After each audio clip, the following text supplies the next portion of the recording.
Sharing, share, sir. Just a minute, sir. I will.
Good morning. Good morning, sir. Is Dr. Mahalingam already joined? Who's Tilakavati?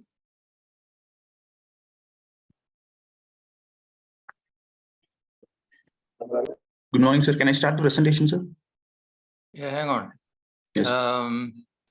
Amar, you are organizing, right? Is Dr. Mahalingam been included? Does he know? Yes, sir. His presentation is from 8 o'clock, sir. Oh, is joining only then, is it? Oh, yes, sir. Or not 7:30? Oh. No, sir, because last he talk, Yuvraj sir said he'll be only available to moderate at 8 o'clock. Oh, I see. Okay. Dharani, wait for a minute. Dr. Santosh has to join. He's going to be moderating. Okay. But we got a couple of minutes more. So how are you doing, Dharani? I was in Kunur. Sir, adapting to it, sir. Slowly. Okay.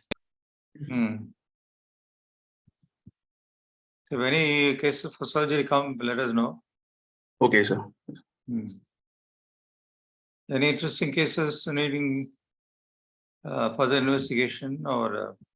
Sir, actually, there were. I mean, this week alone, we sent some 5 cases, sir, for the Yeah, but whom did he contact over here in Coimbatore? We informed Yuvraj sir for one case, and 2-3 cases were about to Yuvraj sir. Oh, I see. Okay. Still female IT and bipolar. Okay. Post-op? Post-op case or? No, sir, pre-op case actually, like trauma case. Sir. We asked for surgery here, but they preferred down, so we just sent it. Oh, right. Okay.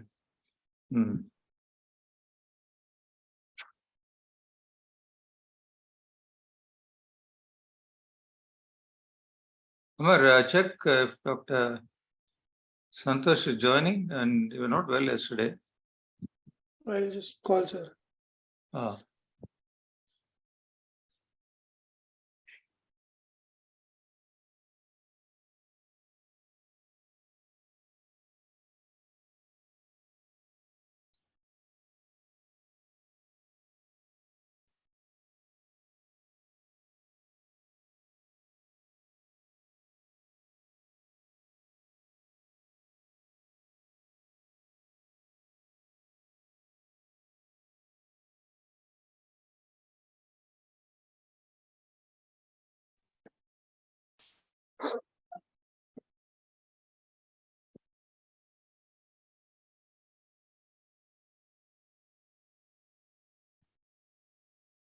He's joining in 2 minutes, sir. Yeah, okay. Then you can start, Dharani. Yes, sir. So today's topic for discussion is about anterior knee pain syndrome. So almost 10% of all OPD visits are anterior knee pain, and in which 30% constitute between 13 to 19 year of age. Among all knee injuries, 25% are with patellofemoral disorders, in which women are more common than the men. Out of all knee arthroscopies, almost 60% has found to have chondral lesions.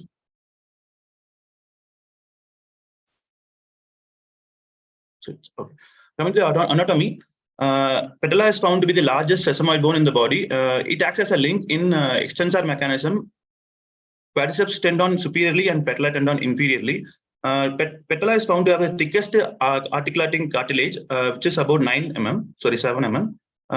In patella, superior 2/3 articulate, which is composed of articular cartilage, whereas distal 1/3 does not have a cartilage, and it gives attachment to the patellar tendon. Coming to the anatomy, patellofemoral joint is a type of modified plane joint. The mechanism is related to the funnel, where the mouth of the funnel is wide open and the bottom is narrower. So as articulation takes place, patella starts and gets locked in the narrower trochlear groove. So stabilizers of the patella are static stabilizer anteriorly by patellar tendon, which limits the excursion of patella from the tibia, whereas laterally by both superficial and deep lateral. Medially, as we know, medial patellofemoral ligament and meniscopatellar ligament. Dynamic stabilizers are by quadriceps tendon and iliotibial band. So coming to the patellar biomechanics, on flexion of 30 degree, both medial and lateral retinaculum becomes lax. So that is, the patella glides easily from side to side. So in case of leg is external rotated, the medial patellofemoral ligament is become taut, and laterally it becomes lax. So the patella starts more of laterally and then try to end centralized in the trochlear groove. In case of leg is internal rotated, the medial patellofemoral ligament becomes lax and the lateral retinaculum becomes taut. So because of which, the track of patella is more start medially and centralizes in the trochlear groove. If tibial tubercle is placed laterally, that is increased DTTG, this patellar tendon tends to pull the patella towards the lateral side, and the medial patellofemoral ligament tenses and lateral patellofemoral ligament becomes lax, because of which the patella starts laterally and tends to end laterally in the trochlear groove. So the factors affecting the patellar tracking are divided into local factors and the global factors. So local factors are the factors which are directly influences the patella, such as tight IT band, taut lateral retinaculum, lax medial structures, and also flat or trochlear dysplasia. And also in case of weakness of quadriceps tend to affect the patellar tracking. Global factors that are affecting the patella indirectly, such as excessive genu-valgum or excessive external rotation of tibia or excessive femoral anteversion, or in case of prolonged foot pronation. So forces acting on the patellofemoral joint. So the forces acting on the patella are both quadriceps tendon superiorly and patellar tendon inferiorly. So the resultant of these two vector of forces acts posteriorly along the patellofemoral joint. So these forces depend on the position of the knee and also the muscle tension. As we know, pressure is directly proportional to the force and also indirectly proportional to the area. So if the contact area between the patella and femur increases, the stress on the articular cartilage on the patellofemoral joint decreases. That is, if the patellofemoral joint force is high with a small contact area, tends to increase the stress on patellofemoral joint. So in this animation, we can able to see in each degree of flexion, the contact area differs. With this knowledge, in case of non-weight bearing, the contact area increases if the knee flexes from 0 to 90 degree. That is, if the patellofemoral stress lessens when the knee flexes more. It can be subjected to an open chain exercise where the patellofemoral joint stress decreases from 90 to 30 degree, whereas in case of closed chain, if the foot is fixed, the patellofemoral joint force increases from 90 to 45 degree. Then again, it decreases if the knee approaches in full extension. So there are totally 4 forces acting on the patella. That is, the vector of force versus lateralis, rectus femoris, and patellar tendon. The resultant vector of these all lateral forces tends to pull the lateral patella laterally. So we need a strongest force medially, which is delivered by vastus medialis obliquus, centralizing the patella. So patellofemoral joint force reaction force differs on each activities of our daily act. In case of stance phase of walking, where the peak knee flexion is about 20 degree, the joint force acting is about 25 to 50% of the body weight. In case of ascending stairs, 2 to 3 times of the body weight goes through the patellofemoral joint. In case of running, 5 to 6 times of body weight. In case of flexion greater than 30 degree, 8 times of the body weight goes through the patellofemoral joint. In case of squatting, almost 20% of the body weight goes through the patellofemoral joint. So coming to the nerve supply to the patella, it is by femoral nerve, tibial nerve, and again anterior by femoral nerve. Medial part of the patella is supplied by nerve to vastus lateralis and medial retinaculum, whereas lateral part of the patella is supplied by lateral retinaculum nerve. Anterior part is supplied by the nerve to vastus lateralis. There are varied theories for the pathophysiology of the pain in anterior knee. The most well-known theory is hypoxic, mechanical, and inflammatory. The structures involved in delivering the pain are mainly synovium, subchondral bone, retinaculum, and infrapatellar fat pad. But cartilage is not the reason for pain in anterior knee pain. So synovium is rich in nerve supply, mainly free nerve endings. That is, irritation of free nerve endings in synovium is because of the Ophas disease, that is fat bed hypertrophy, or in case of symptomatic synovial placa, effusion, where the stretching of the joint capsule or synovium irritates the free nerve endings. And also in case of destruction of the cartilage, in turn it brings about the inflammation in synovitis, thereby irritating the free nerve endings in synovium. And also subchondral bone is as we know, it's a rich in nerve supply. Here, the contact area decreases, the hyperpressure in the lateral facet increases. So the intraosseous pressure in the patella increases, because of which the venous engorgement, and in turn it irritates the free nerve ending. The same way, hypopressure in the medial as facet, it causes diffuse malnutrition. In turn, it causes degenerative stasis, and again causing the irritation of the free nerve endings. In retinaculum, stretching of retinaculum during the patellar maltracking causes occlusion of the microvessels, thereby causing the ischemia. In turn, it induces the neural growth factor, which in turn brings about the hypernervation or increased nerve supply to the lateral retinaculum. This causes the pain mechanism. In case of fat pad hypertrophy, the same mechanism causes the hyperinnervation of the lateral retinaculum. that forms a vicious cycle where chronic patellofemoral imbalance causes the minor nerve injuries. In turn, it brings about the loss of proprioception, and again it brings about the instability, causing the going of the vicious cycle. Infrapatellar fat pad is highly vascularized and increased nerve supply. It is enclosed within the patellar tendon, bilateral retinaculum, and infrapatellar synovial placate. If the fat pad gets irritated because of the patellar tendinitis, synovitis, or impingement in case of a joint effusion, and also in case of tight lateral retinaculum. Cartilage is a aneural structure that is devoid of any free nerve fibers. That is why cartilage is not the reason for pain, but only its consequences of the cartilage damage brings about the pain. So among the normal appearing cartilage can experience pain. That's why others with extensive chondral damage also can be pain-free. Scott Day is an orthopedician who found that on orthoscopic palpation of his lesion of the patellar cartilage found as no pain without anesthesia, but only fat pad is found to be increasing pain.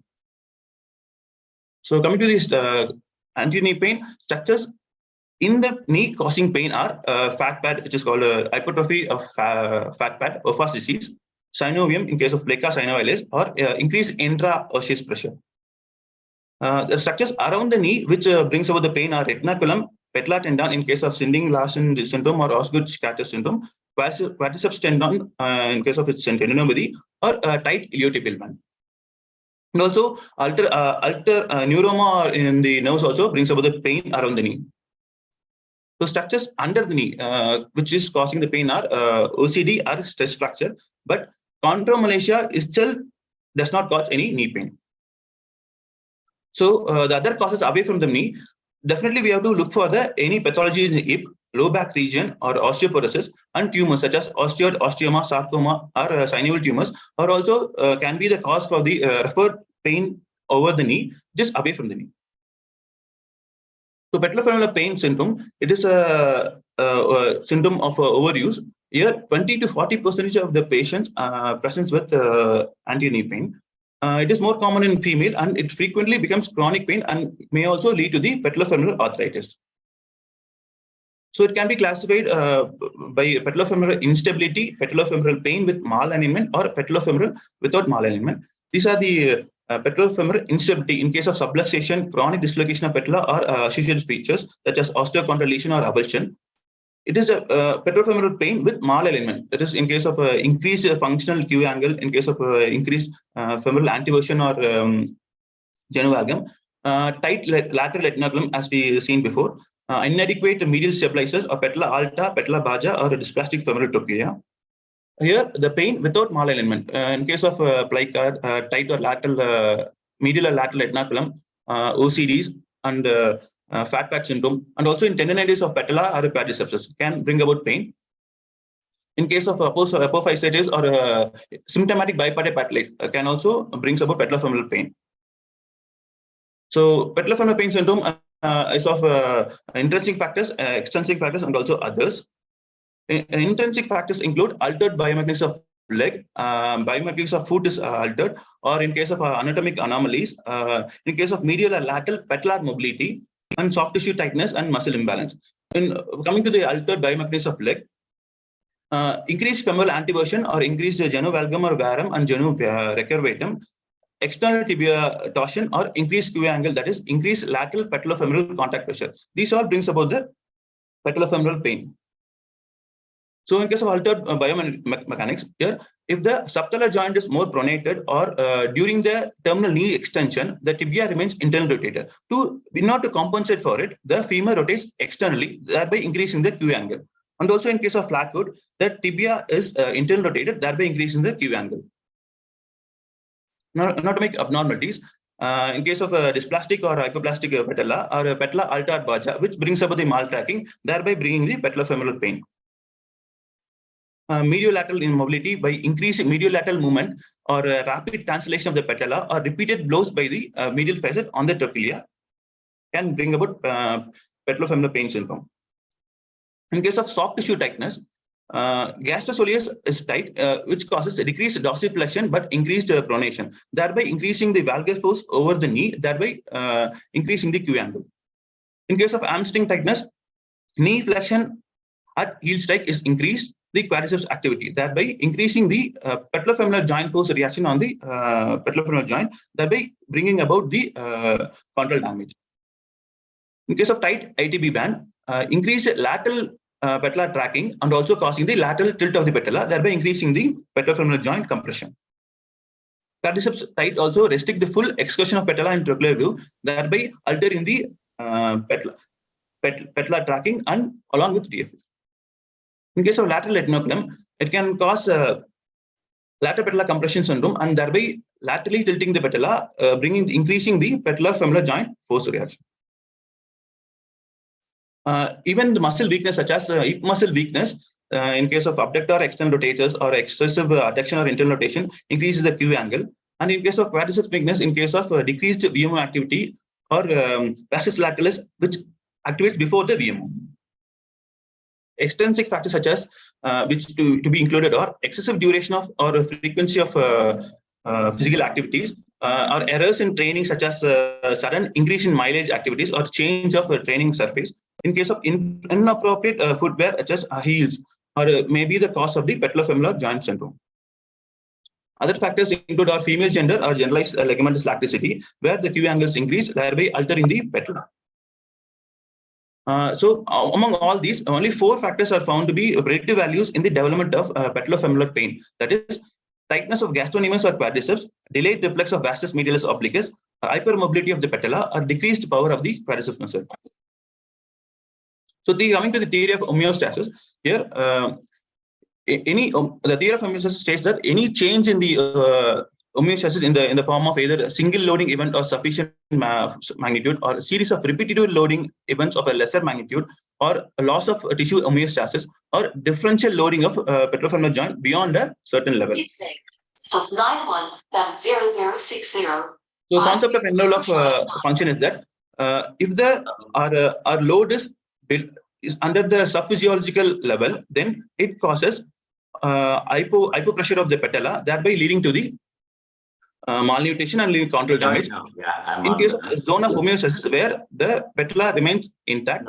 In case of zone of supraphysiological level overload, this also can cause to the patellofemoral joint syndrome. And in case of a macrostructure failure, it can cause also. So overview of patellofemoral joint syndrome. In case of hip muscle weakness or tightness in our foot abnormality can lead to the dynamic valgus, thereby, and also tight iliotibial band can bring about the patellar maltracking, thereby increasing the patellar retinacular stress, leading to the pain. And in case of low back problem, where leading to the sacral inclination or hamstring muscle, leading to the flexion contraction. In turn, it increases the patellar stress, leading to the patellofemoral pain syndrome. And also overload, as is depending on the theory of homeostasis, can lead to the patellar pain syndrome. So finally, in case of lower limb skeletal abnormality or lower limb loss of dynamic control, lead to the patellofemoral imbalance. In case of overloading or stretching of the retinoculum, in turn bringing up the vicious cycle, leading to the instability, causing the anterior knee pain. And also in case of bony or cartilage overload, leading to the chondromalacia and consequences leading to the anterior knee pain. Coming from the down, ischemia or osseous hypertension lead to the loss of vascular homeostasis, and it brings about the incremental in the intraosseous pressure, and thereby mechanical stimulation of the patella and trochlea, intraosseous nerves are stimulated, thereby causing the anterior knee pain. And also decrease in envelope of function, as we saw before, or also overuse, causes focal supraphysiological loading of various anatomical normal knee components. So this causes incremental subchondral bone stress, thereby stimulating the patellar and trochlear intraosseous nerves, causing the anterior knee pain.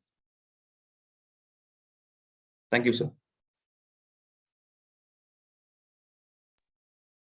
Thank you, Dharni. You covered majority.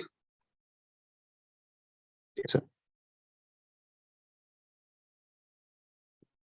So you as a take home, in just what did you mention? Can you go back? And so these are the causes and mechanism of anti-knee pain, sir. So when you come and check a patient with the AKPS, usually we say it's just AKPS, no other issues. But Yes, to go into the details and to treat them, so we have to analyze all of these factors. So examination of an AKPS patient is not simple. So you have to examine them from foot till the hips. So yes, sir. it's just not the retrobatellar pain alone, which will help us diagnose it. But to treat the AKPS patient, you have to assess all of that. The alignment, you have to make them stand, you have to make them walk, you have to look for the dynamic flat foot. So many things have to be assessed if you want to treat them efficiently. So in the OP, you might not have enough time to do that. After you diagnose AKPS, you just may be tempted to send them to physio. But what exactly the physio must address depends on what you tell them. So a detailed assessment of the patient with AKPS is very, very important. Yes, sir. Any doubts from fellows regarding this talk? Sir, your point, sir.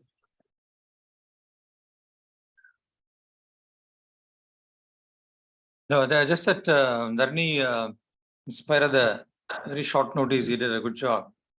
Yes, sir. And as Dr. Santosh said, it's very important to see the patient as a whole and not just the knee. You can easily miss a lot of things. And there was a lot of stress on the intraosseous pressure some time back, but some it seems to have dropped down. Yeah, it's you have to investigate properly and treat this properly. It's a very some patients come with severe pain. I think a couple of weeks back we saw one lady who came in a wheelchair. We have to thoroughly investigate and find out what exactly has happened. Unless we know, we can't help the patients. Nothing much. I think Dr. Mahalingam has joined us, right? I'm just logged in. Oh, welcome. Thank you very much. Okay. I just want to add, now I only joined you last few minutes. I just want to add, can you hear me? Yeah, we can. Yeah, okay. So I think I just want to ask you questions. Now, for patellofemoral problem alone, how many guys will you do total knee replacement for patellofemoral osteoarthritis? Is it common in our part of the world? Very, very common, but people who do total knee are zero. Yeah, we do quite often. I will do at least 10 knee replacement for patellofemoral pain alone, for patellofemoral osteoarthritis. But obviously, in a different age group, this is not the age. You don't approach this, under 70 or 75, even 75. You're talking about 80, 85, 75 plus, with the life expectancy of probably 10, 15 years, and because in an older age group, one of they don't complain about pain, because by the time patellofemoral osteoarthritis becomes symptomatic to a level that they complain about it, they don't just say it's more than pain, because they live with it for so many years. They do not appreciate the pain. They think it's part of their body, part of an ache, but they have a tendency to fall, as if the knee goes away and gives under. So this is patellofemoral problem is one of the not common causes, but it's one of the causes of falling and giving away, or going difficulty to mobilize patients in older age group. So people our population lives independently as long as they can. And fracture neck of femur subsequent to fall, it's one of the reasons is patellofemoral OA. So we tend to be very aggressive in doing total knee replacement for patellofemoral osteoarthritis alone. Mahalingam, this talk is not on patellofemoral arthritis. Next one is. Okay. This all right. this we are Sorry, talking I about think youngsters some of the and anti-knee pain syndrome. I think you can give your input after the next talk, I think. no problem. Okay, thank you. Next talk is clinical evaluation by Chetan. Slight change in schedule. So next is clinical evaluation. We'll have the discussion after that. Right.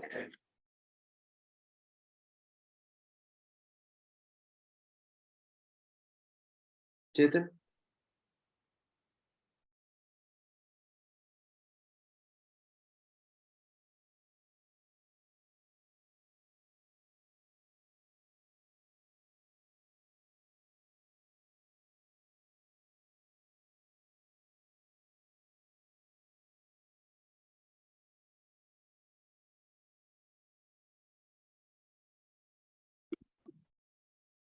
Good morning, sir. Is my screen visible and am I audible, sir? Yeah, go on. Yes. Good morning. So I'll be talking about clinical and radiological evaluation of the anterior knee pain syndrome. It is one of the most common reasons for consultation, Dhrani mentioned, amongst the knee pathology in young adults.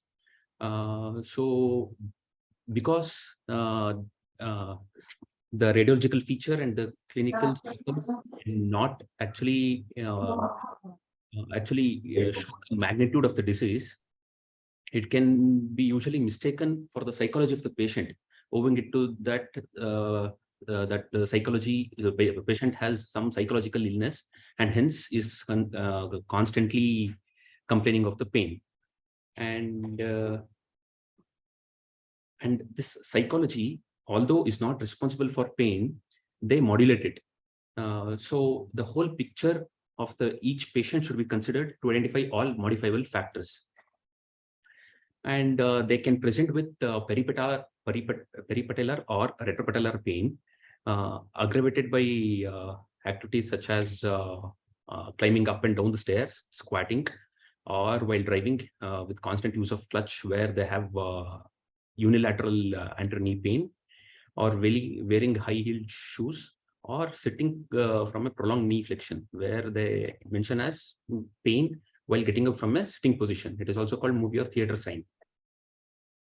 So they usually can't pinpoint to the area of tenderness, and usually the patient sweeps his or his finger over the anterior aspect of the knee, like in a circular fashion. And when it is severe and disproportionate, it is an indicator of complex regional pain syndrome. Usually it is seen after surgery or after any acute injury. And they can have a giveaway sensation and crepitus due to lateral patellar instability. And disability can be of a greater degree or to a lesser degree, which is usually founded by IKDC and Techner scores. So there is incidence of anxiety, depression, kinesophobia, and catastrophization. And surgical history also becomes important, because where there is inadvertent lateral release causing iatrogenic medial patellar instability. And sometimes inappropriate physiotherapy can also lead to AKPS.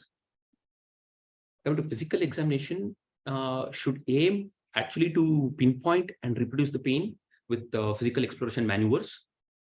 Lateral retinaculum tightness can be assessed with the patellar glide test, and axial patellar compression test is seen for any wear out of the cartilage margins of the patellofemoral joint, and sustained knee flexion.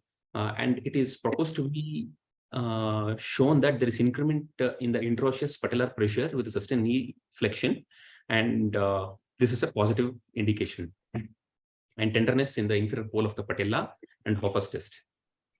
So CRPS, which we all know, can present with erythema, edema around the anterior aspect knee with allodynic or hyperalgesic pain response to palpation in the anterior aspect of the knee. That is pain which is not proportionate to the actual stimulus which we give during the examination. Unilateral AKP can be due to loss of full knee extension. This is one of the presentation. And legs flexibility, the anterior hip structures, quadriceps, iliotibial band, gastrocnemius, soleus, and hamstring muscles can also cause AKPS. So the figure above, Sorry, you want to mute your mic. Malingam? Second, I'm just oh, sorry. Thank you. So here we are testing for the flexibility of the quadriceps. How long can the knee flex? That is, how long can the quadriceps stretch? And here we are testing for the hamstrings tightness, like how long can the hamstring like stretch, extending the knee with hip flexed. And the figure above is Thomas test, where we can actually find out the tightness in the iliopsoas and abductor muscles on the same sitting. So on the left side of the image, so patient keeps his unaffected side, unaffected hip with the 90 degree of flexion. And we can actually see there is some extension lag, and the limb is in flexion. So this is iliopsoas tightness, and this is abductor tightness, where the lower limb is pulled towards the abduction, and that gastrocnemius and soleus stretchability is also checked with the knee extension and also in knee flexion, and difference between the dorsiflexion with knee flexion and extension is noted. So Baker et al. Showed that patients with the AKP have abnormal proprioception of the knee. If the patient has had previous knee surgery, scar should be examined, and hence renal science must be performed to detect neuromas.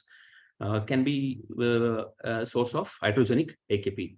If iatrogenic medial patellar instability is suspected, Fulkerson relocation test is used because it will reproduce the symptomatology.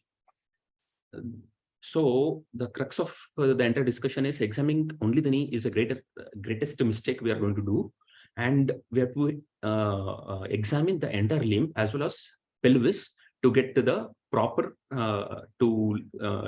proper diagnosis. So coronal plane malalignment like valgus or varus alignment and the patellar orientation, be it neutral, convergent, or divergent, which we'll be talking in further slides. And the morphology of the forefoot also becomes very important, where if the forefoot is in pronation or allex valgus, the stretchability is altered. Pronatus cause the pronation of the foot causes convergence of the patella, leading to AKPS. Allex valgus causes decreased dorsiflexion due to MTP arthritis when the ankle is dorsiflexed, and that also can cause AKPS. Quadriceps and abdominal muscle volumes are noted, and its tightness is quantified as we discussed earlier. In some patient, squinting patella with apparent varus, which is also described as miserable malalignment syndrome, is also observed.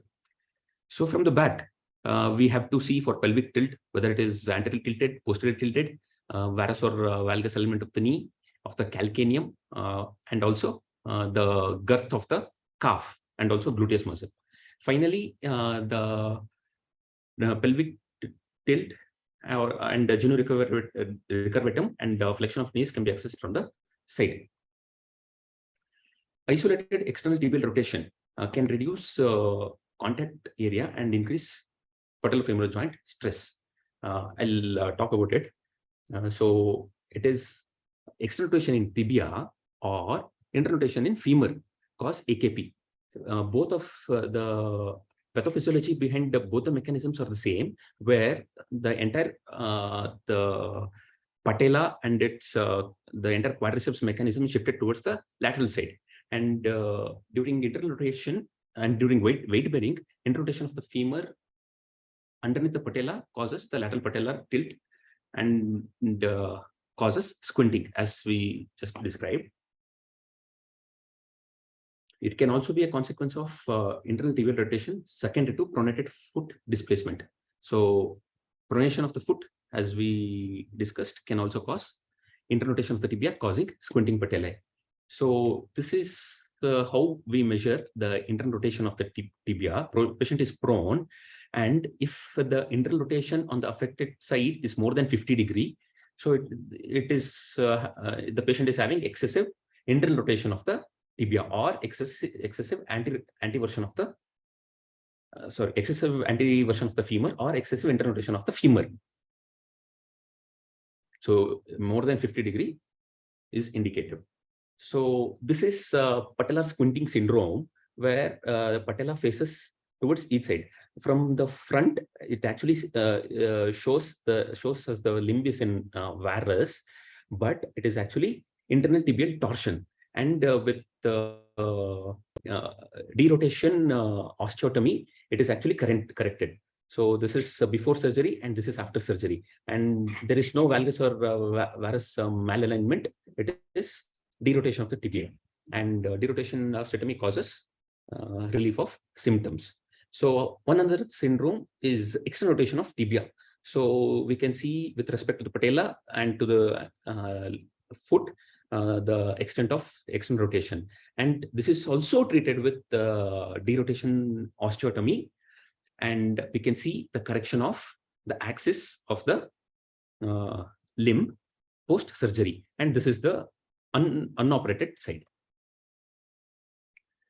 So any alteration of the kinematics of the hip that appears as a result of hip muscular weakness. So whether it might be hip abductor or external rotator muscles. So when hip abductors are weak and external rotators are weak, femur is gone into internal rotation and adduction. So our aim of treatment somewhere, if there is alteration of the kinematics in hip, aim of treatment somewhere lies in strengthening the hip abductor and external rotator muscles of the hip. One other feature is CAM femoroacetabular impingement, and where it is, as the body's defense mechanism, the femur is gone to external rotation to prevent pain. Pronated feet also play a very important role in genesis of AKP, and functional hallux limitus is also another factor. Limited ankle dorsiflexion is linked with AKP. So this is the squinting of the patella. When the foot is close to each other, it causes it shows as the foot of the it shows as if the lower limb is in varus, and when the foot is separated apart, axis remains symmetrically okay. So as I already described, we have to try to exaggerate the pathology to come to a diagnosis. So gait is a very important factor in AKP patients. And usually in gait, during the heel strike phase, there is 5 degrees of knee flexion. And it progresses to 10 to 15 degrees of knee flexion before it is brought into total knee extension, where the foot is taken off. That is heel off position. But in AKP, during the heel strike, the normal is 5 degrees of flexion. But in AKP, during the heel strike, the knee is in full extension. So gait evolution reveals external rotation of the lower limb, which is apparent through the analysis of foot progression cycle. So this is the foot progression cycle. We can actually see during the swing phase, the lower limb is actually externally rotated. And during the heel strike, the knee is completely extended. But in the normally, it is around 5 degree flexion. And on the stance phase, we can see there is internal, that squinting of the patella is seen. So the other test to exaggerate this is that the patient is asked to walk with longer steps. So we described there is femoral abductor weakness or external rotator weakness. So we can actually see when the patient is taking the long step, this is the unaffected limb. This is more or less, the axis is more or less okay. And this is the affected limb where the femur is gone into adduction, internal hip rotation, and contralateral pelvic drop. And this can also cause anterior knee pain syndrome. The other provocating test is single leg squat, and it is commonly used to demonstrate the mechanics of lower limb in AKP. Allows detection of movement strategies according to the proximal control of the patient. So this is single leg squat where the same thing is repronounced. So foot is into adduction, internal rotated, and there is pelvic drop. So this is the image where there is in one leg stance. This is one leg stance of the unaffected limb. This is more or less okay. The affected limb, when the patient stands on the affected limb, so the pelvis, not the limb, now the pelvis rotates internally.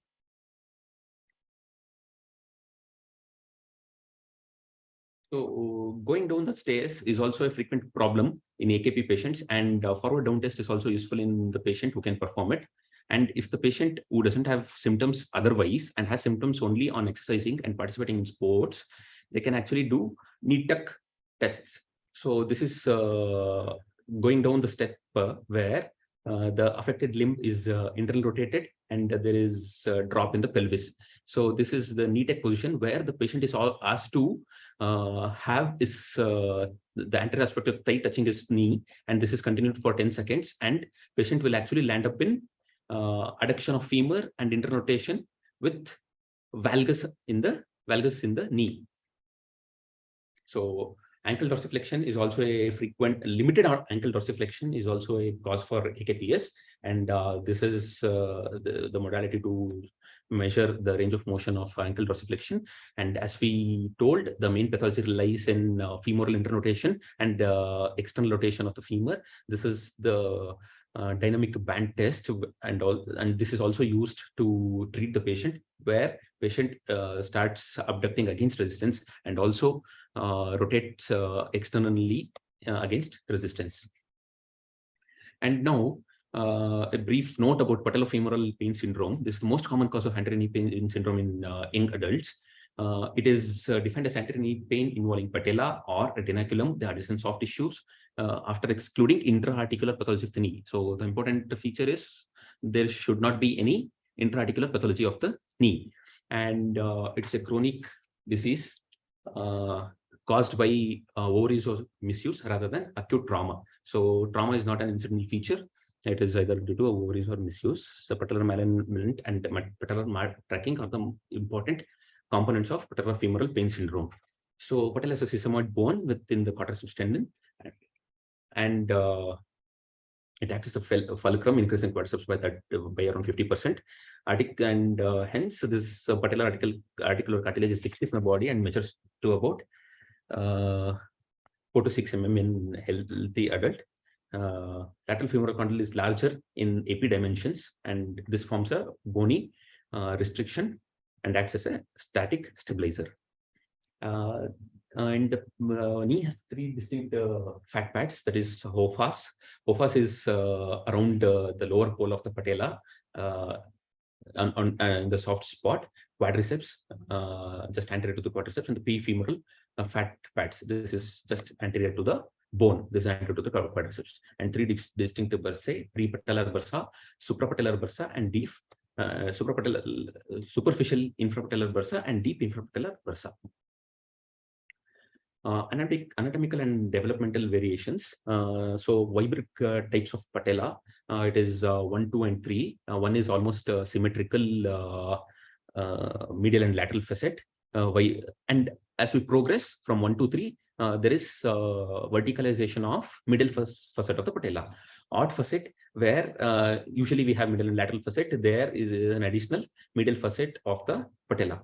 and there is abnormal inferior pole elongation. This can also has a stress fracture and cause AKP. And the bipartite patella has already been described before. So patella stability mainly relies on soft tissue constraints on the knee.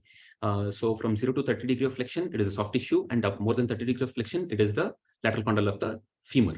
So among the 0 to 30 degree stabilizers, important ones are quadriceps tendon, medial and lateral retinaculae, patellar tendon act as the static stabilizer, supported by vastus medialis obliquus, which provides dynamical stability, limiting the mal tracking. So middle retinaculum has central thickenings from craniocaudal direction. It is MPFL, and patellomeniscal ligament, and medial patellotibial ligament. So among this, MPFL is the most important soft tissue static constraint for lateral displacement, contributing up to 53%. So exact cause for pain in PFPS is still unclear. It is hypothesized to be generated in the insertion of extensor muscle, retinacula, office fat pad, and subchondral bone. Central mechanisms can also contribute to pain in PFPS. A decreased pain threshold and abnormal sensory mechanisms also play a role.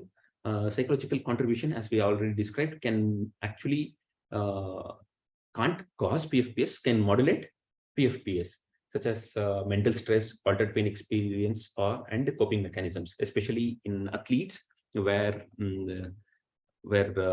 they've been not able to get selected, where they're going under massive stress.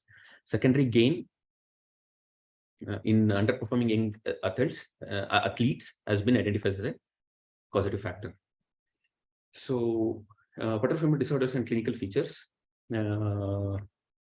Patellofemoral malalignment refers to relation between the patella and trochlear groove in the static position, which is not centrally congruent.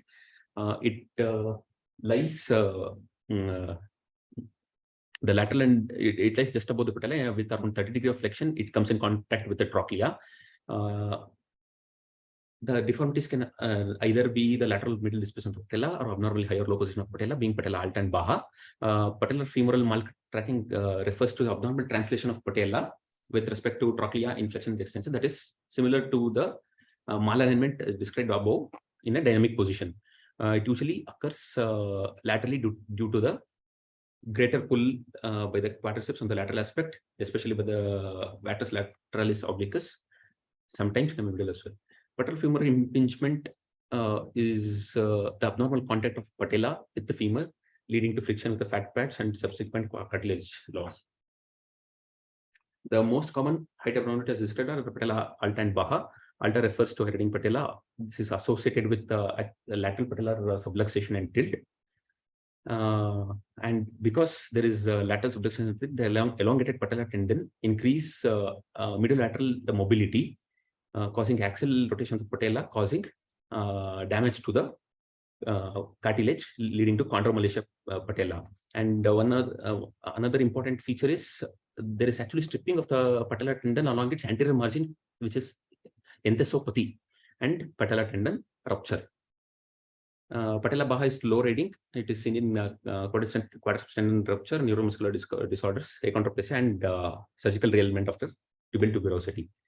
So miserable malignant syndrome, which we kept describing all this while, it is a combination of interrotation or antitorsion of the femur. It can be due to femoral anteversion or proximal tibia varus or external rotation of the tibia. Femoral anteversion and the tibial external rotation can be also due to knee valgus and pes penis. Coming to Q angle, it is the angle between the ASIS and the center of patella to the line joining center of patella to tibial tubercle. So ASIS to center of patella and center of patella to the tibial tubercle. It is actually the net indicator of the lateral force is exerted by the patella along this axis, along with, that which is usually by the quadriceps and patellar tendon. Q angle more than 14 and in males and 17 in females causes abnormal lateral suggest abnormal lateralization of the tibial tubercle. Dynamic valgus may be observed in one-leg squats, which we described. So coming to radiological evaluation, so the main evaluation is by X-ray. So we can see this is patella alta with the high reading of the patella. Here there is increased patellar tilt towards the lateral side. And we can actually see bipartite patella. This is bipartite patella. This is patellar dislocation. This is quadriceps rupture and hence patella baja. This is patellar tendon rupture, patella alta. And there is lateral dislocation of patella with avulsion fracture of the patella. This is patellar fracture. So other features, insult salvati ratio is the ratio between A and B. This is the central patellar tendon thickness to central patellar tendon thickness. So A divided by B, more than 1/2 indicates alta and less than 0.8 indicates baja. So there is actually a modification to insult salvati ratio by Grellsamer, where they described due to altered morphology of patella, we should actually use the morphology of patella to actually describe the index. With this, they described as the ratio between C and D. C is between the inferior pole of patella to the patellar tendon insertion and the vertical height of the articular facet of the patella.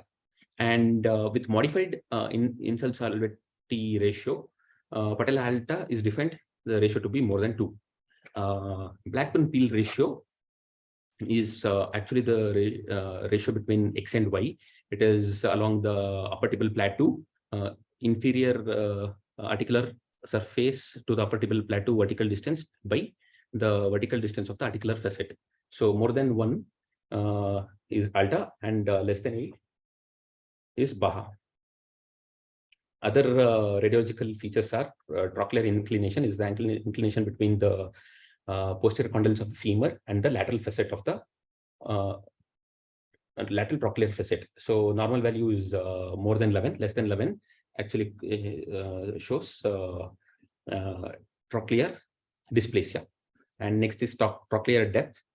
It is the distance between the horizontal line between the trochlear surface and also the lateral highest margin of the lateral facet, and the normal value is more than 3 to 5 mm. Less than that causes lateral femoral dysplasia. Next is patellar tilt. It is the angle between the posterior femoral condyle and also the lateral patellar facet, and normal value is less than 8. So sulcus angle is drawn between the lines of the anterior margins of the trochlear facets along the deepest point of the intercondylar sulcus. Normal range is from 138 degree and more than 144 indicates trochlear dysplasia. CT and MRI. CT and MRI are equally important, and MRI actually have additional advantage over CT, where they can actually describe patellofemoral cartilage abnormalities, enthesopathy, that is the anterior patellar rupture, patellar and quadriceps tendinopathy or tears, retinacular assessment, friction-related superolateral or prepatellar fat pad, and prepatellar or deep infrapatellar bursitis. This is the patellar cartilage abnormalities, where there is chondromalacia patella here, and there is actually fissures in the cartilage. This shows a thick cartilage cap. There is complete delamination, and here we see grade 4 chondromalacia with articular parts actually getting dislodged into lateral gutter. And this is complete denudation of patellar cartilage. So this is extensor mechanism abnormality. So this is inferior, this patellar tendon rupture, and this is a tendinosis, and this is bipartite patella. This is enthesopathy, anterior patellar rupture, acute on chronic feature. This is, and this is prefemoral bursitis. This is prefemoral bursitis and office pad inflammation. So this is MRF vastus medialis and patellar decline pathology. This is atrophy of vastus medialis obliquus, and we can see MPFL tear in the patella, in the patellar origin. This is in the femoral origin, and this is complete retraction.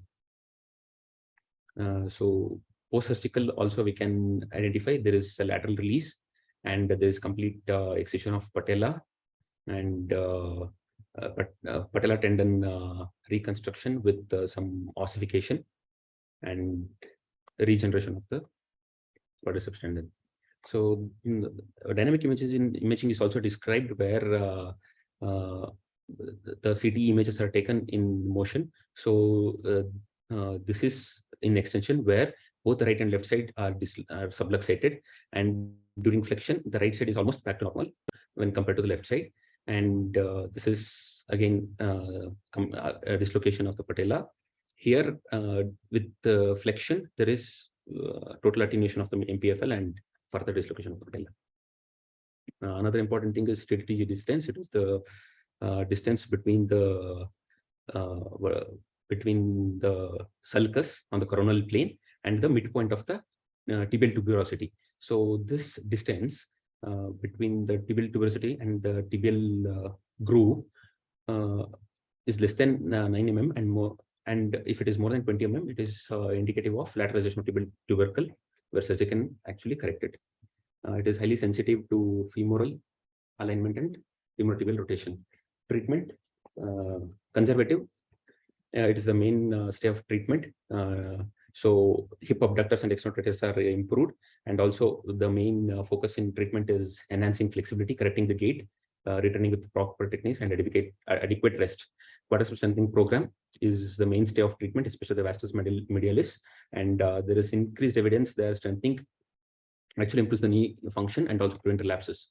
Patellar taping is also aimed to control the patellar tilt glide and causes an inferior patellar shift. Braces and orthotics are also used. Patellar stabilizing bracing for maltracking patients. Semi-rigid foots can actually have medial longitudinal arch preventing the pronation and pes planus. Surgical treatment when it is which is not amenable to the conservative management, and it is not okay after conservative treatment more than 6 months. And the indication are malalignment, tight lateral retinaculum, and articular cartilage lesions. Arthroscopy, chondral flaps, plica resected, chondral lesions are debridated, lateral release for lateral patellar compression syndrome. Tibial tubercle realignment, few procedures are described actually, and insufficient MPFL is reconstructed. So MCLIT is the tibial transfer procedure, Macbeth long transfer, long transverse osteotomy, Fulkerson oblique osteotomy, and Hauser's osteotomy. Thank you, sir.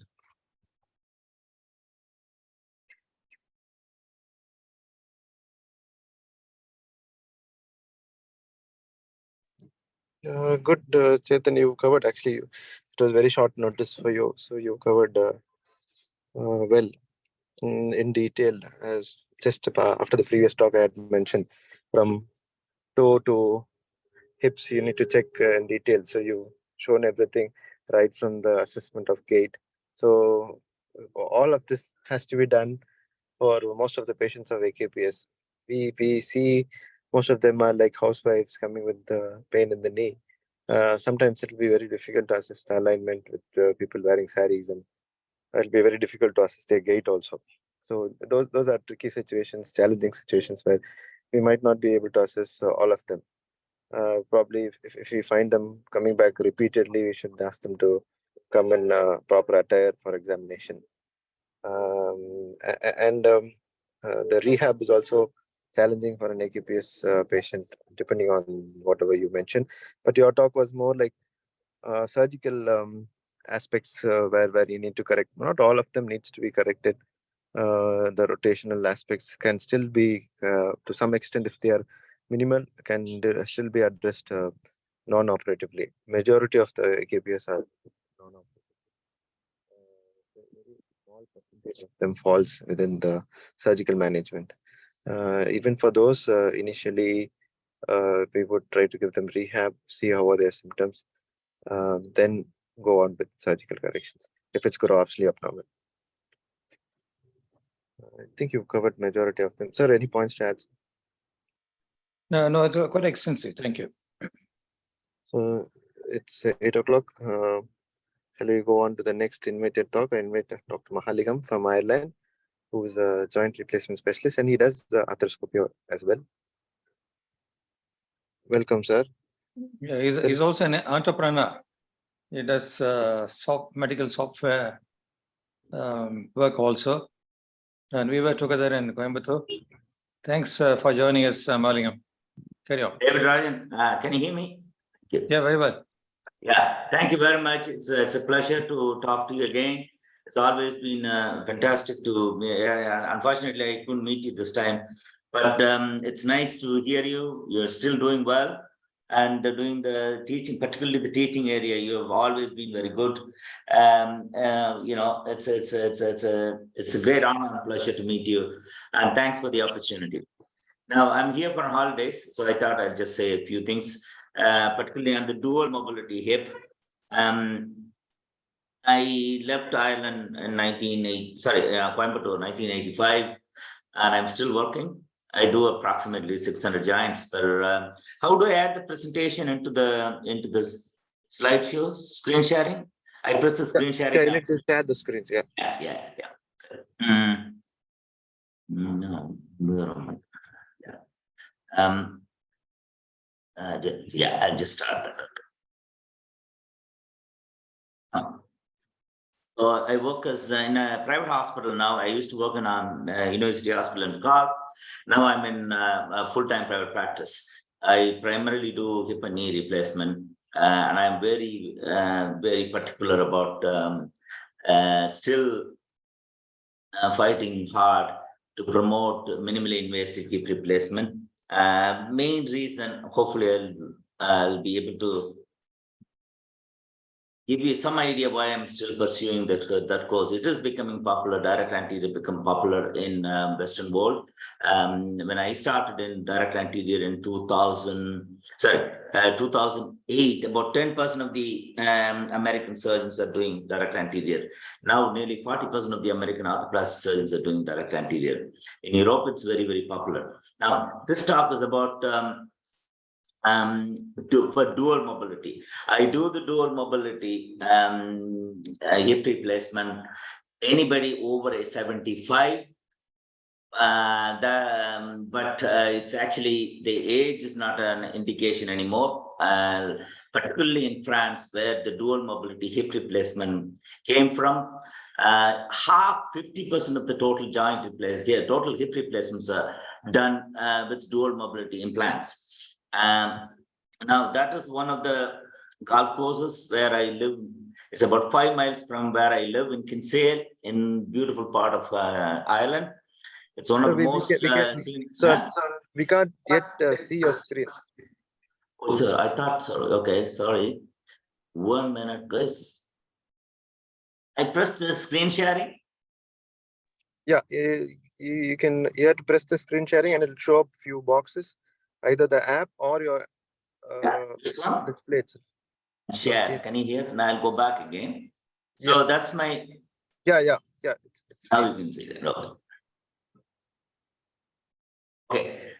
This is my hospital. I practice. It's a small private hospital, about 100-bed hospital. I'm in full-time private practice now. This is where I come from. This is where I live. It's one of the most beautiful part of Ireland. And it's one of the best golf courses in the whole world. I live about 5 miles from that. So you guys are welcome. And you can see Ireland anytime, any of you guys visiting. I leave my phone number and my email to contact. Okay. In UK, about 150,000 joint replacements are done. In France, out of 130,000 total hip arthroplasty, 75,000 joint hip arthroplasties are by dual mobility. Now, that is a significant number. Basically, half the arthroplasty hip arthroplasty in France is done through dual mobility implants.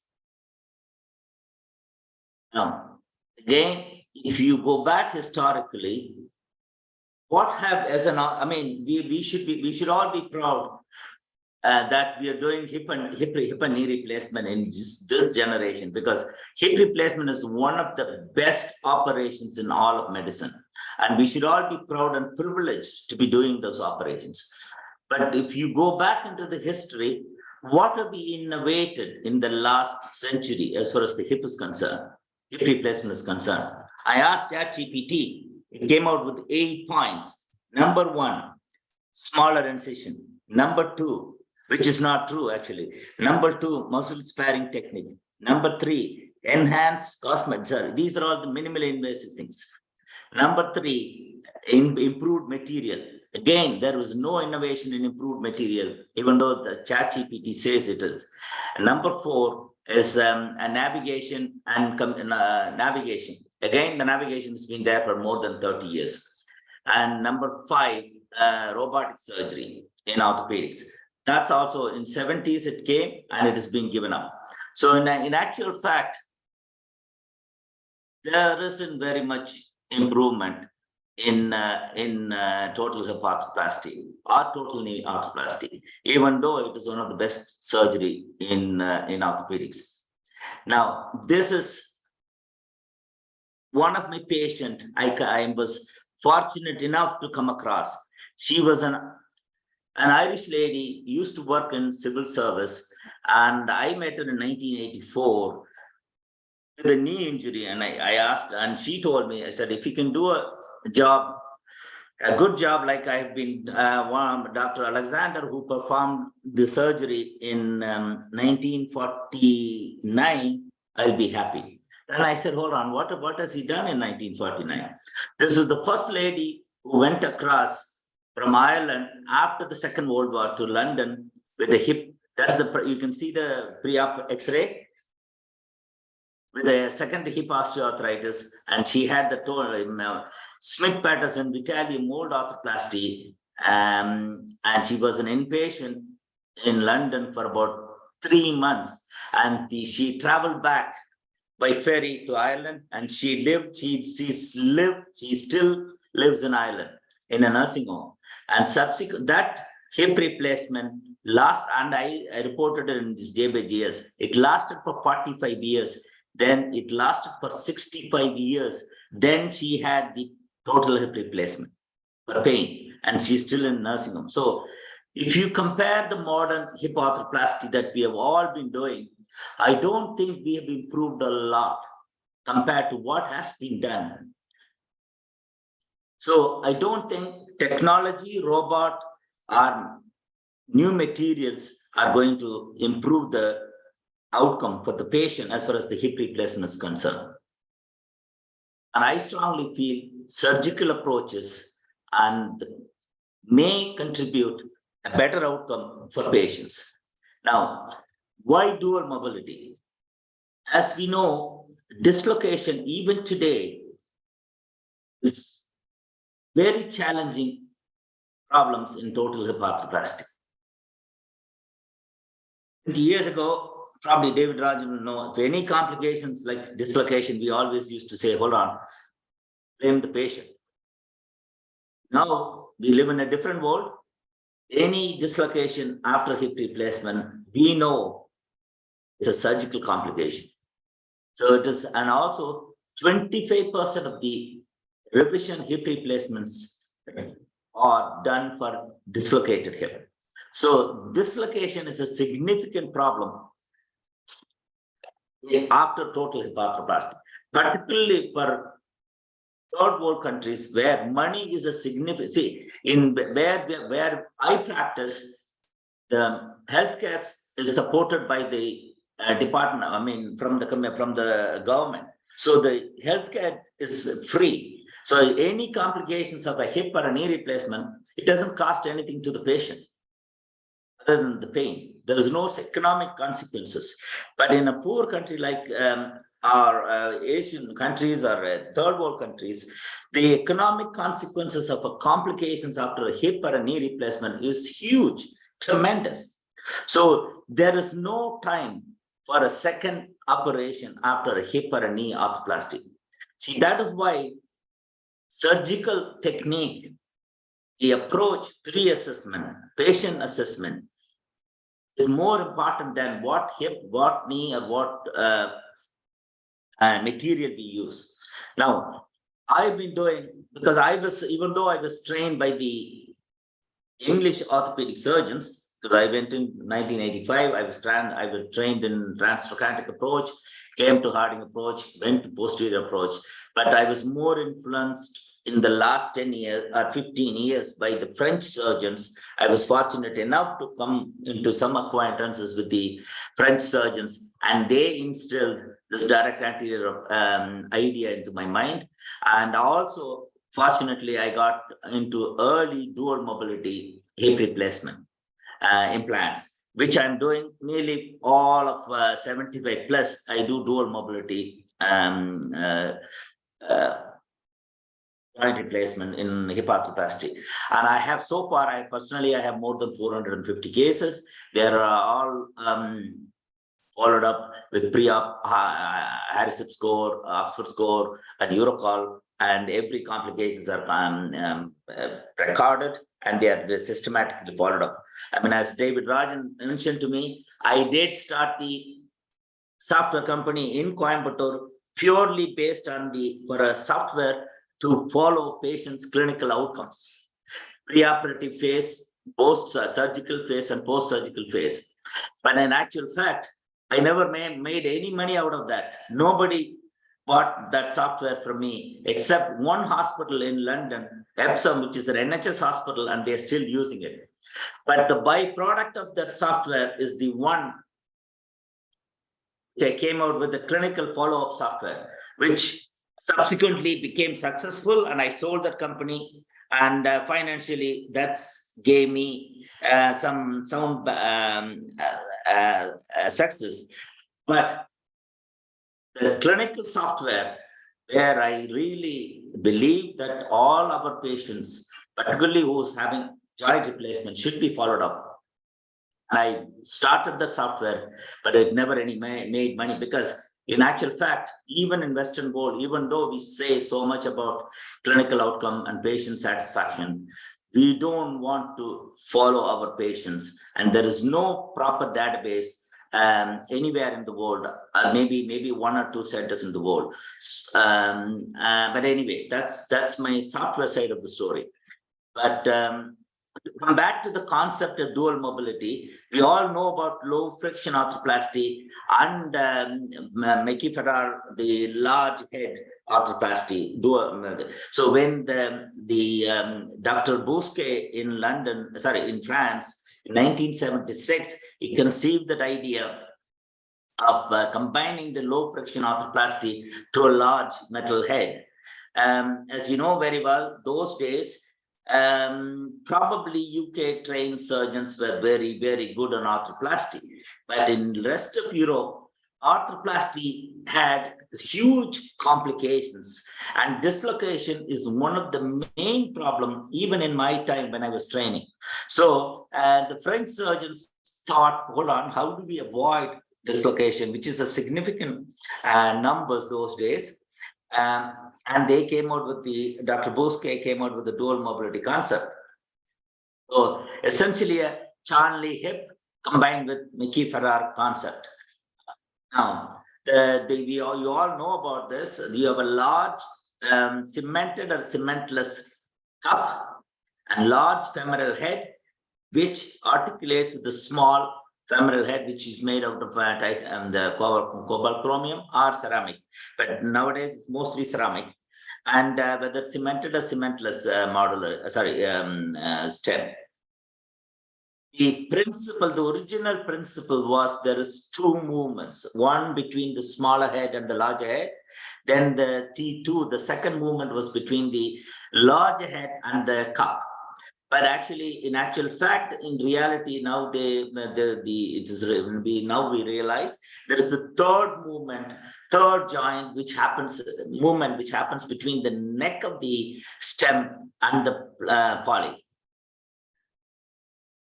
And also the concept of the dual mobility was essentially is due to mainly to prevent the dislocation. And as we know very well, from 22 upwards, when you increase the size of the head, the jump distance increases, so the risk of dislocation reduces. And unfortunately, now we are in a third stage of the concept, the dual mobility evolution, and the first generation of dual mobility has a lot of problem. One was fixation. Number two, the material was not good enough, and the ceramic which they used earlier again lead on to a lot of breakage. And as you can see that the lower left corner picture, the third movement between the neck of the stem and the poly was not recognized during the first generation cup development, but that has been addressed in the modern design, where the neck has been narrowed so that it becomes a joint. And also the dual mobility cup, the third generation cups are more spherical, and to reduce the impingement, because the impingement was one of the more common problems after dual mobility. And now cups are made out of hemispherical shape, and it's made out of stainless steel with cobalt free, and very good mirror polish. So the poly wear between a large poly head and the polished metal is reduced, and the intra-prosthetic dislocation has also been reduced by design changes on the large head and the smaller head. And the roughness of the cup coating has improved. Nearly nowadays, cup loosening is not a common problem at all. In dual mobility, the only problem we face in dual mobility is the impingement problem. That is surgical technique, related to the surgical technique.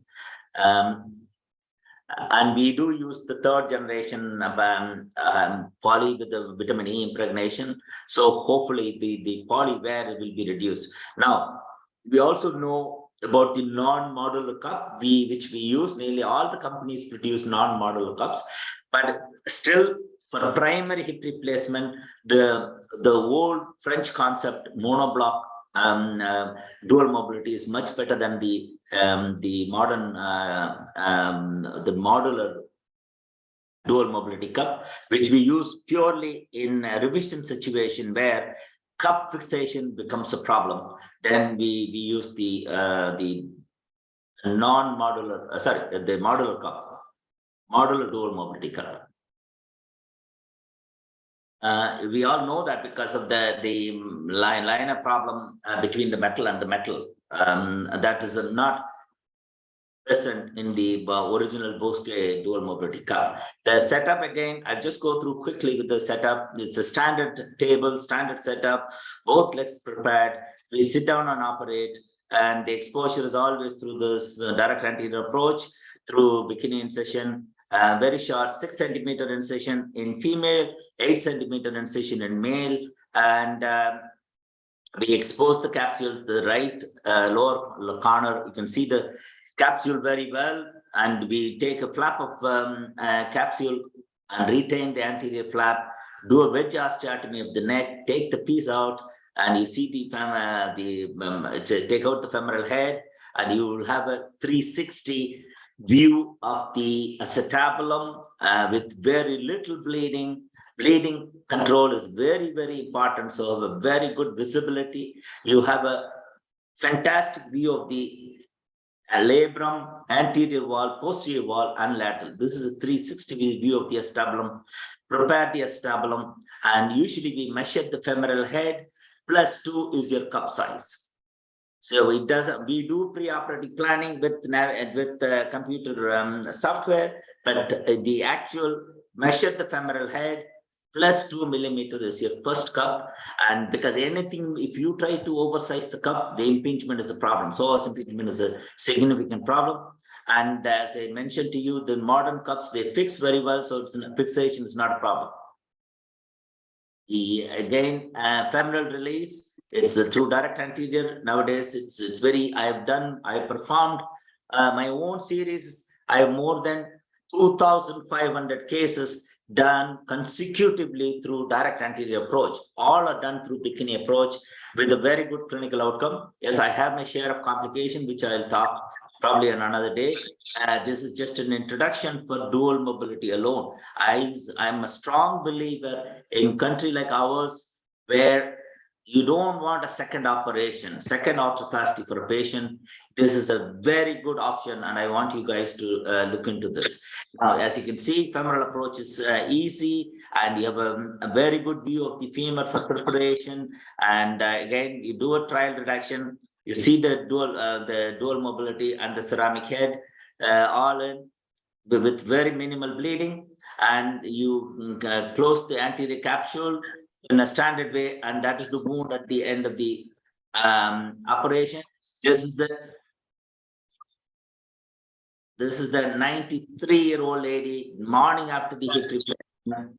There is no post-operative instructions. There is no post-operative physiotherapy and no protocol.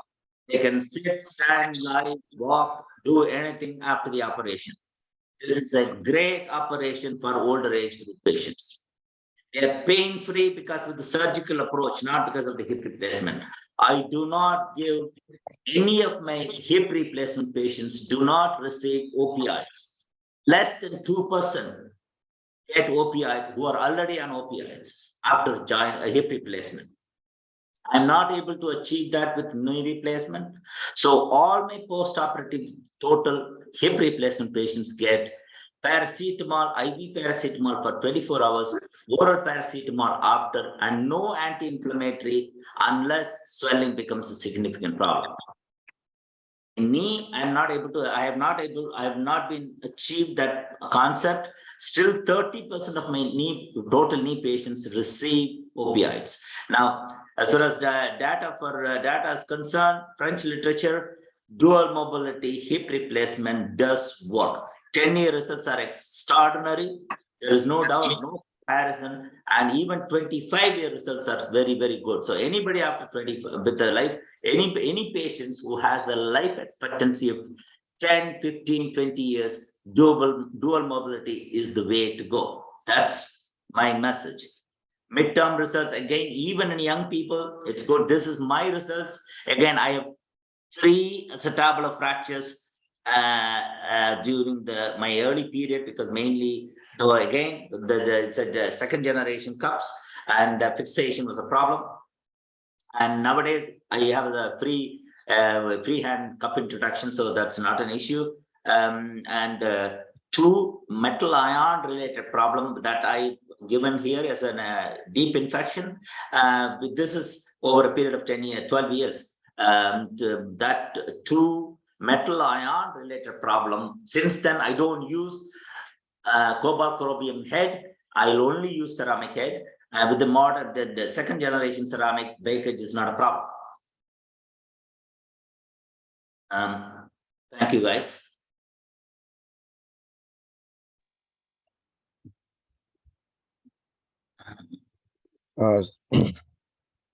Sir, good morning.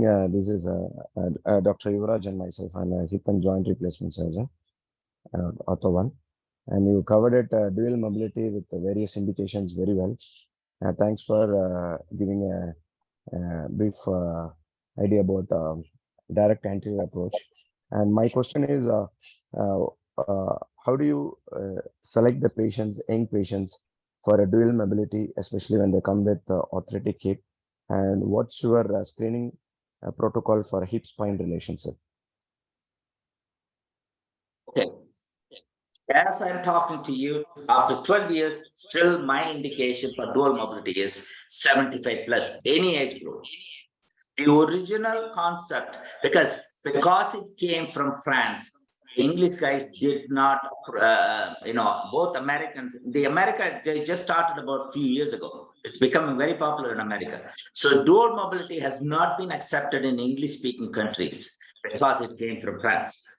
Okay. So we started applying this concept only for neurologically compromised patients like Parkinson's and anybody who has a high risk of dislocation, history of fall, but now anybody after 75, all in there is no other, there's no exclusion criteria. Everybody gets dual mobility from my point of view. Now, in London, actually, 2 weeks before, there was a professor of Paul Lee. He came from London. He's an NHS professor of orthopedic surgery. He does full mobility for all his patients because essentially they don't want a second operation. That's in London. 50% of the every age group. There is no even young people who get dual mobility yes, there are. I mean, in France, there are orthopedic surgeons in France who don't like dual mobility. Okay, but it's nearly 40, 50 years ago. It's been well proven. It's well accepted procedure now. So to answer your question, all patients, all age.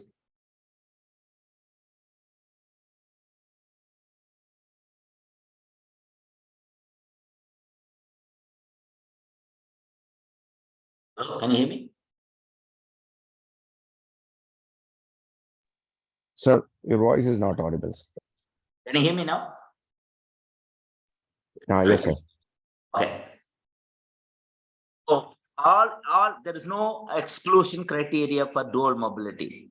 Anybody who's suitable for a primary hip replacement is suitable for dual mobility. But for all revision, in my opinion, you should only consider dual mobility. So we do all revisions dual mobility, and where there is a fixation problem, in UK, they use cemented dual mobility. I don't use cemented dual mobility cup, but I use that modular dual mobility where you can use screws.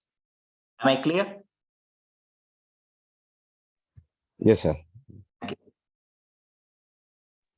So what is the starting size which is available, sir? The problem in India. 46 onwards. 46, 48 cup, 50 cup. So in India, it's very suitable. Yeah, these are very, the very rough cups.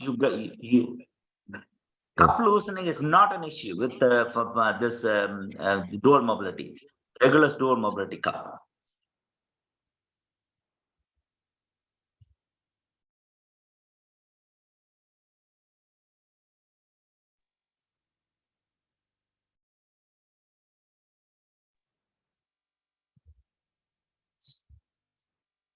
we have a selected indications for we are using a dual mobility, sir. Especially in the revision scenario, those have failed primary implant and patients those have a high risk for dislocation, especially with a fused spine and Angstpon's patients. In those patients, we selectively do a dual mobility. But otherwise, in primary, we do a regular THR. And I was trained by Dr. Anavad, so I do regular posterior approach. But definitely now this direct anterior approach is slowly picking up, and it's time to consider that direct anterior approach. Yes, sir. Thank you. Okay, but if you do dual mobility, the approach is irrelevant. You can happily do posterior approach, and cup position anywhere from 35 to 55 is okay with dual mobility. I only, I want you guys to be enthusiastic about looking to dual mobility hip replacement is because, say, in a country where you don't want a second operation, because people don't have the money for the second operation. First hip replacement itself is a significant amount. This is a very, very good concept. Okay, and France is one of the richest countries in the world, and they do half their hip replacement through dual mobility. So it's just that we are English-speaking countries have been probably we are corrupted by the English, like UK and American concept that dual mobility is not a problem. Now, the second reason is dislocation is not a huge problem in UK and Ireland. It is a huge problem in America. It's a huge problem in Europe those days or even now. In UK trained surgeons will understand, even probably David Rajan will agree with me, dislocation is not a major problem for our guys who have been doing Charlie 22 millimeter head for a long time. But in the modern days, in countries where dislocation is a significant problem, this is a very, very good concept. And also, hold on, the 10-year and 25-year results are very, very good. It's comparable to any hip replacement. Yes, sir. The challenge in our scenario is the cost of the construct, especially with the uncemented dual mobility. The cost is a huge deciding factor to select in a primary indication as a primary indication. Number Okay. one. Yes, sir. Yes. I'm involved with the development of the 2 French companies. I'm actually a design surgeon for those companies. I'm also involved in the robotic. I'm also involved in the team of surgeons in robotic design as well. I'm telling you, to manufacture the implants, it is $30 to manufacture the cup. It's $30 for the stem.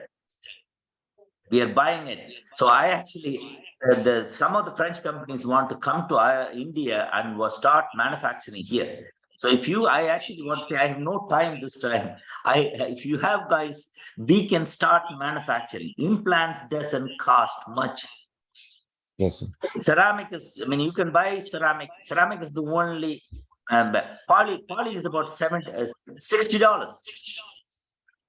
Poly cup is, you can buy from with a very reputed international company for $60. It is the ceramic head which is expensive, yes. It is not expensive. And I've been shopping in India for the last 2 weeks. You are very expensive country. You are not a cheap country anymore. Yes. All right. I went to Lulu Market and I actually dropped my shopping. I couldn't stand to pay the counter, and there are so much people paying money at the counter. I couldn't stand in the queue. So you have loads of money. The point I'm making is, make sure you don't want a second operation after a joint replacement.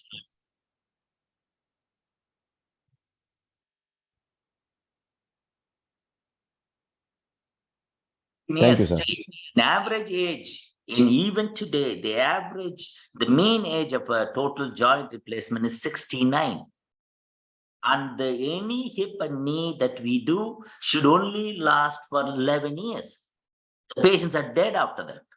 So any joint replacement that we do, we don't need to do it as if it's going to last for 40 years, except in a young patient that you have specific patients. But majority of the patients, we want an average hip or a knee replacement with no surgical complications, no wound problem, and it works for 15 years. That's your 100% result.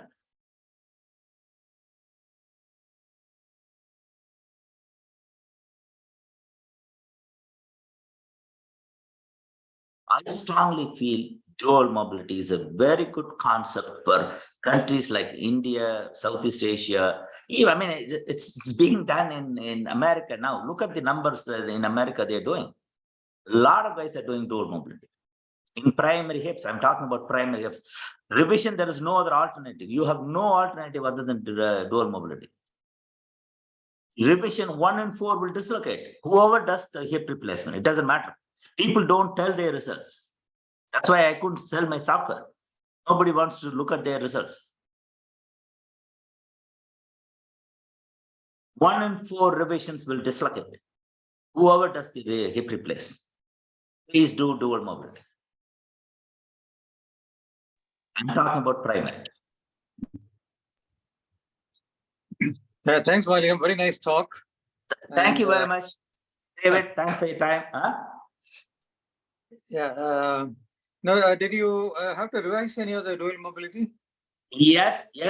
I told you I have 3 fracture acetabulum, which I basically put a, you can actually through direct anterior, you can go and reconstruct the anterior column. And then you can put the cup again, cementless cup, but probably one of those those are 3D cups which integrate very well with the bone. That one.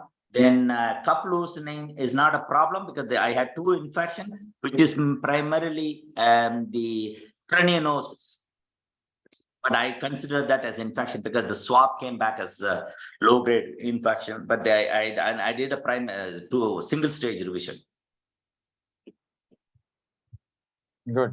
Sir, Okay. what's your Impingement, experience? yes, you do have to make sure that the cup is well covered anteriorly. You can't, laterally it can be out of the acetabulum, but anteriorly the cup is big, where the psoas is. Psoas impingement is a significant problem in the early part, the first generation cups, dual mobility cups. Thank you very much. Sir, what's your protocol for in ER dual mobility dislocated? So what's your protocol? Would you like to go with close reduction or go directly with open with preparing for a revision? For dual mobility or a regular arthroplasty? No. My protocol for dislocation is still the same. You relocate, manipulate, put it back, and hope for put it in an abduction brace or an extension brace, and hope it won't happen again after 6 weeks. So it's the immediate period. Then, if it continues, then you have no other choice to revise. But when you're revising, please do a dual mobility. Don't try to change the cup and orientation, because the last thing you want is a third operation. Please. Exactly. All right. It's the same Yes. with knee. Knee also, please don't spend too much time on implants and this, rotating platform, CR, PS, and anybody for PS, any implant. Nowadays, all implants are the same as far as knee is concerned. So pick on one spot, one design, one brand which you believe, you trust, and you're happy with, and stick with that. So what's your experience about 3D printed cups in revision? Fantastic. I don't use anything else. For every revision, I use 3D cup. Okay. All the companies have it. Okay. No, it's not 3D. It's not patient specific cup. These are all standard cups available on the shelf. You understand? Yes. Like, osteotie from the Zimmer Biomet. Osteotie is there all the time. It comes from any size to any size. You put few screws and they integrate very well.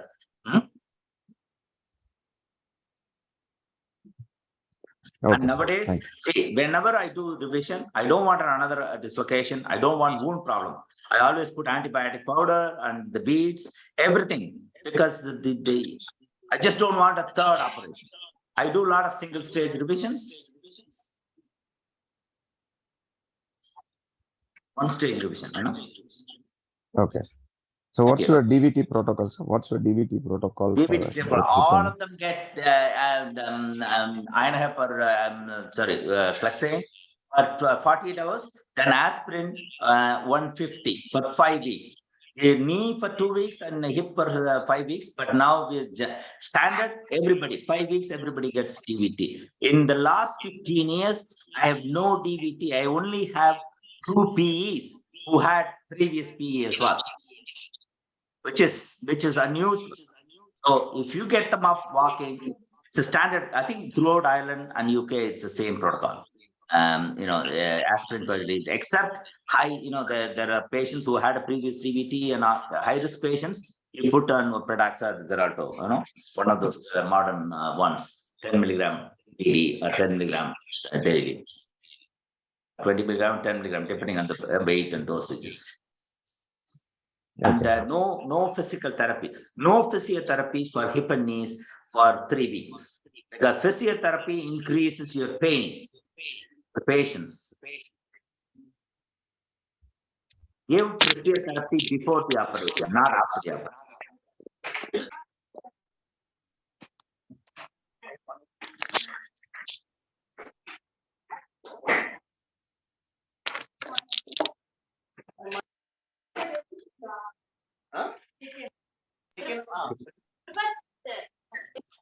So we are winding up now, Yuvraj? Thank you very much. Thanks, guys. Yes, sir. Thank you, sir. I'll call you, Malingam. I'll talk to you. Right. Thank you. Thanks for participating. Thank you. Thank you very much. Bye.